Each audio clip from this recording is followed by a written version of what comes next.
दोस्तों, नवनीत जेएमएच की खबरों को लाइक करें। इसके बाद पहली बार आए चैनल पर सब्सक्राइब करें, साथ ही बेल के आइकन को दबाकर ऑल कर लें ताकि हमारी खबरें पहुंचे सबसे पहले। नमस्कार, स्वागत है आप सभी लोगों का आपके अपने चैनल में। शुभारंभ करते हैं। आंगनबाड़ी बहनों से जुड़ी हुई तमाम बड़ी खबरें आ रही हैं। पहली बड़ी खबर उत्तर प्रदेश के गाजियाबाद से निकल कर आ रही है। आपको बता दें, रूट सेट के निरीक्षण के दौरान जिला प्रभारी अधिकारी जो है यहाँ के सी सेंथिल पांड्यान ने स्वयं सहायता समूह द्वारा उगाए जा रहे मशरूम को मिड डे मील और आंगनबाड़ी पोषाहार में शामिल करने का सुझाव दिया है। आपको पता होगा कि अब पोषण वाटिकाएँ लगाई जा रही हैं और पोषण वाटिकाओं के तहत भी आंगनबाड़ी केंद्रों पर विभिन्न प्रकार की सब्जियां उगाई जा रही हैं और इसका मकसद ही यही है। लेकिन यहां पर स्वयं सहायता समूह द्वारा उगाए जा रहे मशरूम को मिड डे मील और आंगनबाड़ी पोषाहार में शामिल करने का सुझाव दिया गया है। आपको बता दें, डासना स्थित रूट सेट इंस्टीट्यूट का निरीक्षण किया गया और मशरूम की खेती करने वाली स्वयं सहायता समूह की कार्यकर्ताओं से बातचीत की गई और इसी बातचीत के दौरान सच्चाई निकलकर सामने आई। साथ ही सुझाव देते हुए कहा गया कि मशरूम को स्कूलों के मिड डे मील और आंगनबाड़ी के पोषाहार में शामिल किया जाए। यानी कि एक तरफ से जो है मशरूम खाद्य पदार्थ है और इसको इसीलिए सम्मिलित किए जाने की मांग हो रही है। तो कहीं ना कहीं जो मशरूम उगाया गया है उसका सही तरीके से इस्तेमाल हो सके। और आपको बता दें, उत्तर प्रदेश की सरकार पोषण वाटिका बनवा रही है। पोषण वाटिका आपके आंगनबाड़ी केंद्र बनी हुई है तो हमें अवश्य अपने केंद्र या फिर ज़िले का नाम ज़रूर लिखें। आपको बता दें, पोषण वाटिका बनाने का ही मुख्य उद्देश्य यही है कि पोषण वाटिका में जो भी फल या सब्जियां उत्पादित होंगी, यानी कि उत्पन्न होगी पौधे लगाने के बाद, उन पोषण वाटिका के फलों को सब्जियों को कुपोषित बच्चों में दिया जाएगा, यानी कि उनका कुपोषण दूर हो सके। पोषण वाटिका उत्तर प्रदेश सरकार लगवा रही है। विभिन्न जनपदों में पोषण वाटिका लगवाई गई हैं। जब ये पोषण वाटिका लगवाए जाने की खबर आपको दी गई थी तब आप लोगों ने काफ़ी सवाल किए थे, जिनके पास जगह नहीं है वो पोषण वाटिका कैसे लगा सकेंगी। तो आपको बता दें, जिनके पास जगह नहीं थी उनको किसी प्रकार की पोषण वाटिका लगाने की ज़रूरत नहीं थी, लेकिन जिन केंद्रों में जगह थी वहाँ पर पोषण वाटिका लगाई गई हैं। तो आपकी समस्या का समाधान हो गया होगा। दूसरी बड़ी खबर शिमला से निकल कर आ रही, हिमाचल प्रदेश के शिमला से। यहाँ पर आंगनबाड़ी कार्यकर्ताओं ने मांग की है कि उन्हें इंसेंटिव दिया जाए। इंसेंटिव क्या होता है? प्रोत्साहन राशि।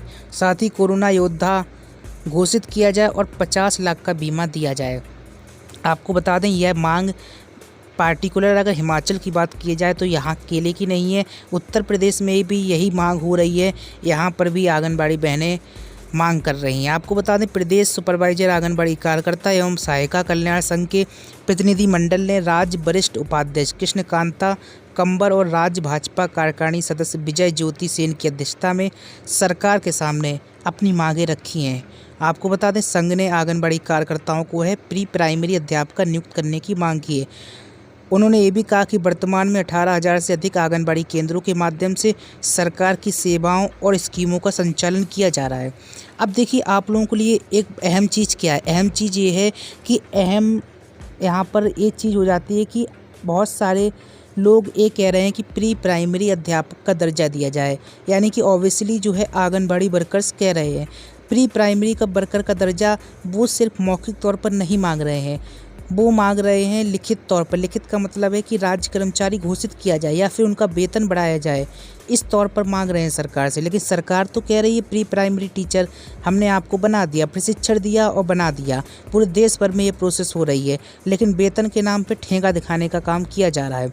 आंगनबाड़ी कार्यकर्ताओं और सहायिकाओं को सेवानिवृत्ति पर सामाजिक सुरक्षा पेंशन के तहत लाने वाले प्रमाण पत्र यानी कि पेंशन दी जाए। आय प्रमाण पत्र से छूट देने, सीपीएफ की तर्ज पर आंगनबाड़ी कार्यकर्ताओं सहायिकाओं के लिए एक योजना चलाने, आंगनबाड़ी सहायिकाओं को वर्तमान में केंद्र के स्तर पर उपलब्ध पदोन्नति को बढ़ाकर पंचायत स्तर पर करने, मिनी आंगनबाड़ी कार्यकर्ताओं का मानदेय बढ़ाने तथा 250 से अधिक आबादी वाले क्षेत्र में मिनी आंगनबाड़ी केंद्र बनाने की मांग की गई है।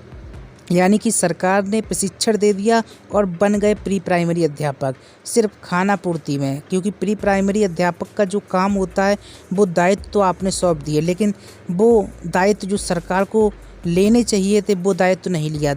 यानी कि सरकारी नौकरी में जिस तरीके से धन का आवंटन किया जाता है, पैसे दिए जाते हैं, उस तरीके से आंगनबाड़ी बहनों को पेमेंट क्यों नहीं किया जाएगा, ये बड़ा सवाल है। अगर आप भी चाहते हैं कि सरकारी कर्मचारी की तरीके से आपको पेमेंट किया जाए तो कमेंट में यस जरूर लिखें। तो ऐसी सिचुएशन है, सरकार सिर्फ खाना पूर्ति के नाम पर प्री प्राइमरी टीचर बता रही है, आंगनबाड़ी कर्मियों को प्रशिक्षण भी दे रही है अच्छा खासा, लेकिन वेतन के नाम पर ठेका है। कहीं पर भी वेतन के नाम पर जिक्र नहीं किया गया कि वेतन बढ़ाया जाएगा या फिर दुगना तिगना 4 गुना कर दिया जाएगा, ऐसी भी कोई सूचना नहीं निकल कर आई। तो एक खबर आपको बता दें, दूसरी जो खबर स्क्रीन पर आप देख रहे हैं इंदौर से है। यहाँ पर आंगनबाड़ी भवनों में बड़ा खेल देखने को मिल रहा है। शहर के कुछ इलाके ऐसे भी हैं जहाँ कागजों पर तो आंगनबाड़ी भवन के लिए ज़मीन का आवंटन हो गया, लेकिन जब निर्माण की बारी आई तो उस ज़मीन पर किसी और का कब्जा निकला। तो ऐसी सिचुएशन है जो मध्य प्रदेश के इंदौर से एक खबर आपको बता रहे हैं। आंगनबाड़ी केंद्रों के लिए जो जगह स्वीकृत की गई है वो जगह पहले से ही कब्जे में है और ये मामला जो है निकल कर आ रहा है। बहरहाल आंगनबाड़ी भवनों के अधूरे निर्माण को लेकर कलेक्टर जो है यहाँ के मनीष सिंह ने महिला बाल विकास विभाग और नगर निगम जो होते दोनों के जिम्मेदार अधिकारियों को चेतावनी दी है। तो ऐसी हालत है, आंगनबाड़ी केंद्रों की दशा और दिशा कैसे सुधरेगी। यहाँ पर आंगनबाड़ी केंद्रों की हालत अच्छी नहीं है तो वहीं दूसरी ओर आंगनबाड़ी बहनों की हालत अच्छी नहीं है। आंगनबाड़ी बहनों की हालत इसलिए नहीं अच्छी है क्योंकि उनको मानदेय नहीं मिल रहा। आंगनबाड़ी केंद्रों की हालत इसलिए अच्छी नहीं है क्योंकि निर्माण कार्य में एक खेल चल रहा है, निश्चित तौर पर कहा जा सकता है। आपको बता दें, जानकारी के अनुसार प्रशासन ने महिला एवं बाल विकास और निगम के अधिकारियों के बीच समन्वय कायम करते हुए हाल ही में उनकी बैठक भी बुलाई है और भवन की लागत पहले 5.43 लाख करोड़ रुपए तय थी, लेकिन ठेकेदारों द्वारा इसे कम बताए जाने के बाद दरों का पुनः निर्धारण कर एक भवन की लागत अब 7.80 लाख रुपए निर्धारित कर दी। बाल विकास विभाग के जिला कार्यक्रम अधिकारी जो हैं यहाँ के CL पासी ने बताया कि शहर के 83 में से 35 भवन बन चुके हैं और कुछ निर्माणाधीन हैं। आंगनबाड़ी भवनों के रुके हुए निर्माण को हमने प्राथमिकता पर रखा है। हम भी चाहते हैं कि हमारे आंगनबाड़ी भवन जल्दी बन जाएं। तो ये रटा रटाया बयान है अपने आप को सीधा दिखाने के लिए, लेकिन खैर यहाँ पर कहीं ना कहीं ये लापरवाही देखने को तो मिल ही रही है क्योंकि आंगनबाड़ी भवन जो बन जाने चाहिए थे उसमें लापरवाही देखने को मिल रही है। फिलहाल DPO का बयान निकल कर आ रहा है कि 83 में से 35 भवन बन चुके हैं और कुछ निर्माणाधीन हैं। आंगनबाड़ी भवनों के रुके हुए निर्माण को हमने प्राथमिकता दी है और जल्दी ये बन जाएंगे, लेकिन अब इनका निराकरण किया जा रहा है। तो ये जानकारी जो है निकल कर आ रही है मध्य प्रदेश की इंदौर से। निगम ने फिर से टेंडर करना शुरू कर दिए हैं।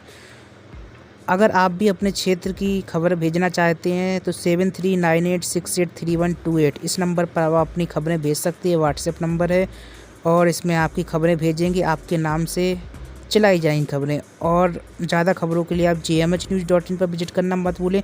तमाम खबरें आप वहां पर पढ़ सकते हैं। नमस्कार।